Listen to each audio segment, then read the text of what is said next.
We got a call at 2:30 in the morning that our 19-year-old son had been.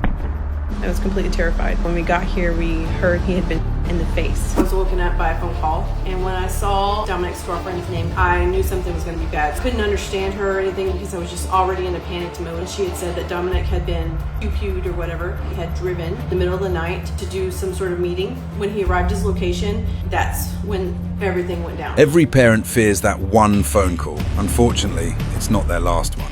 We get to the hospital, had my sister go ahead of us. When we arrive, and all I can see is that beautiful face, I just was imagining the worst. Is he gonna have a face? What is he gonna look like? We were just devastated. And a doctor calls Tim on the phone. When Dominic came in, he was giving your phone number. This is the number one thing. Dominic always puts my phone number. I told him, if it's ever really, really bad, give your dad's number. And he gave his dad's number. Surgeon comes out to talk to us, and it just gets worse from there.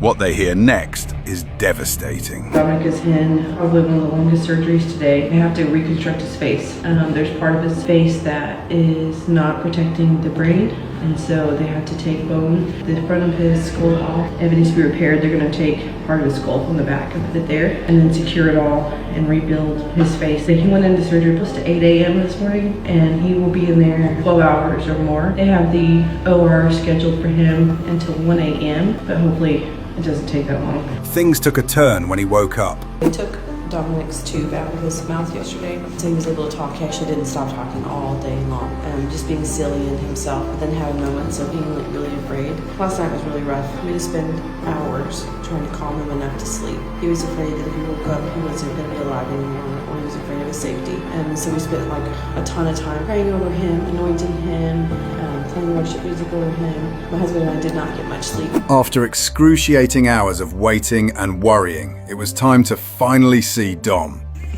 Thank you for your thoughts and prayers and all your energy. I really appreciate everything that you guys have been sending to me. I've been feeling it all, and I've been accepting it all. Thankful for the positivity, and praise be to God. The nurses and everybody have just been so amazed with how miraculous his healing has been and how fast it has been. And we're just so happy he's been able to get up out of bed. He's been able to go to the bathroom. We're hoping we can get out of the hospital soon. He'll go to a rehab facility. You would think it's a miracle after seeing the final results. All here was completely fractured. One of the pellets went through right here, and he has like no eyelashes right there because of it. Caused the damage to this eye, damaged his optic nerve. They took and they did a scar all the way across an incision. They pulled this all down, and then they used bone from his skull and rebuilt all of this area. And when he does x-rays and stuff though, it looks like pepper all through there because there's still all the little like pieces and things. Dom's inspiring recovery, shared with his strong mother's perseverance, should be a lesson to anyone on what a loving family truly looks like.